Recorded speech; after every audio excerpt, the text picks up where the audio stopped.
एक कील, थोड़ा सॉल्यूशन और ढेर सारा साइंस। देखिए डिस्प्लेसमेंट रिएक्शन का असर क्या होता है। जब हम कॉपर सल्फेट सॉल्यूशन के अंदर आयरन नेल को डिप करते हैं तो वहां पर होती है डिस्प्लेसमेंट रिएक्शन। डिस्प्लेसमेंट रिएक्शन क्या होती है?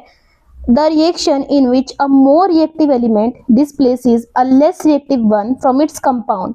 जहां पर एक बहुत ज्यादा रिएक्टिव एलिमेंट एक कम रिएक्टिव एलिमेंट को उसी के कंपाउंड से डिस्प्लेस कर देता है।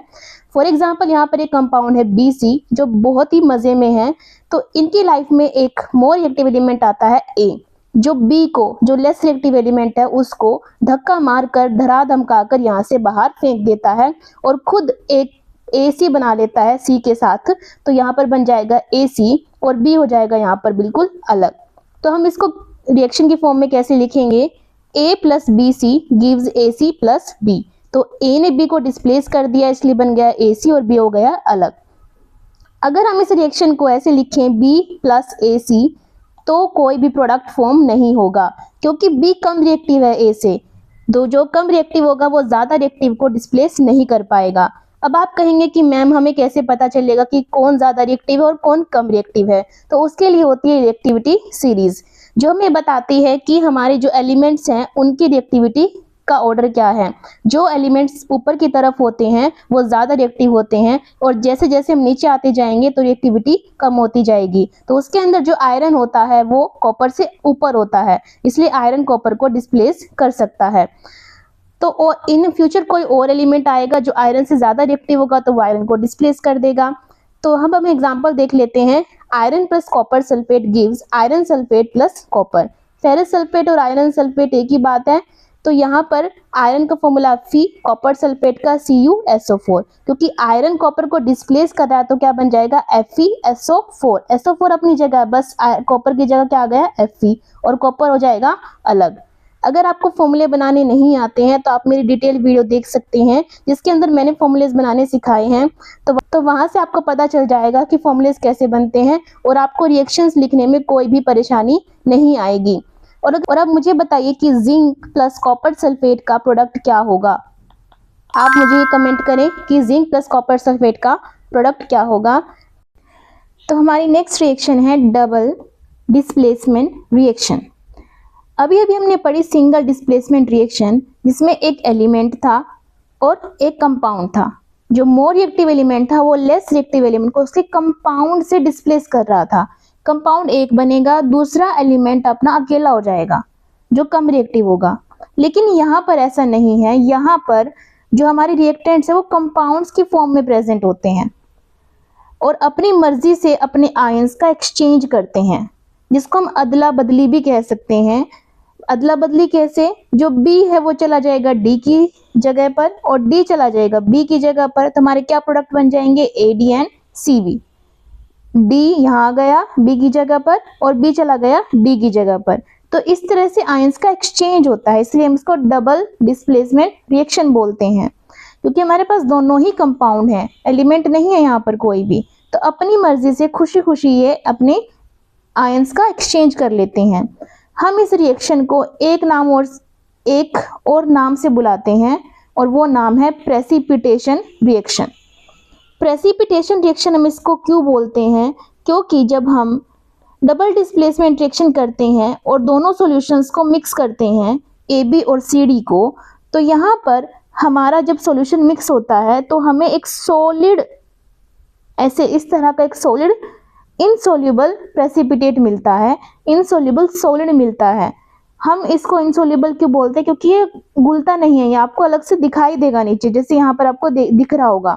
तो इसलिए हम इसको प्रेसिपिटेशन रिएक्शन भी बोलते हैं और हम प्रेसिपिटेट को ऐसे नीचे की एरो की तरह शो करते हैं। जैसे गैस जब इवॉल्व होती है तो हम उसको अपर एरो में शो करते हैं, लेकिन जब प्रेसिपिटेट बनते हैं, क्योंकि नीचे की तरफ बनते हैं प्रेसिपिटेट, तो हम इसको डाउन एरो में शो करते हैं।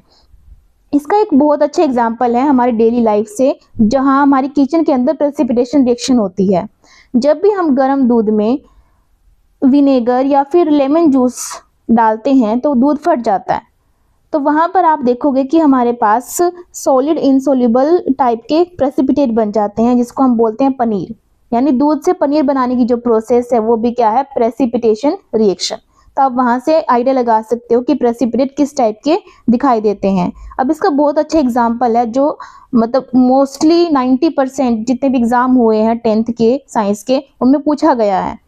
Sodium sulphate plus barium chloride, जब हम इन दोनों को मिक्स करते हैं तो आयंस का एक्सचेंज हो जाता है। सल्फेट चला जाता है क्लोरीन के प्लेस पर और क्लोरीन चला जाता है सल्फेट के प्लेस पर। तो क्या ये प्रोडक्ट बन जाता है हमारा BaSO4, क्योंकि सल्फेट चला गया क्लोरीन की जगह तो क्या बन गया BaSO4 यानी बेरियम सल्फेट, और क्लोरीन चला गया सल्फेट की जगह तो हमारा क्या बन गया सोडियम क्लोराइड NaCl।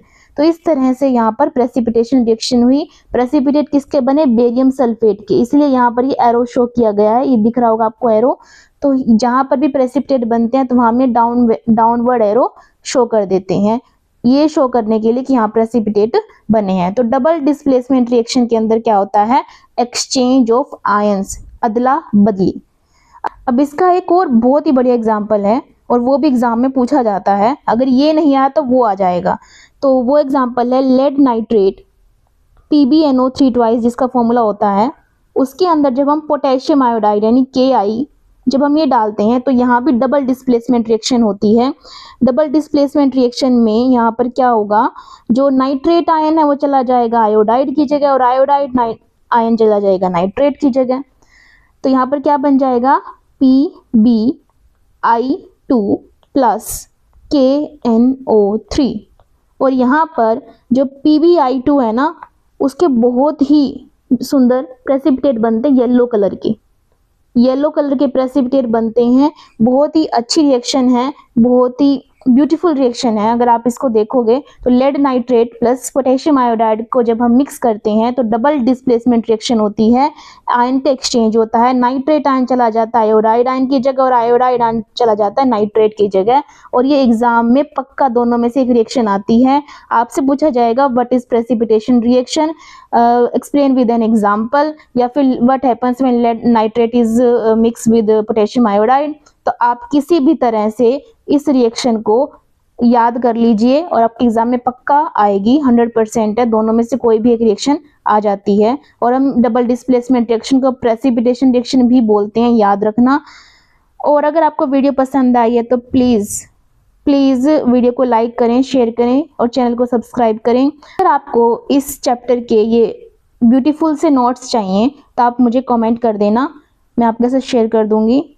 और मिलते हैं नेक्स्ट वीडियो में, बाय बाय।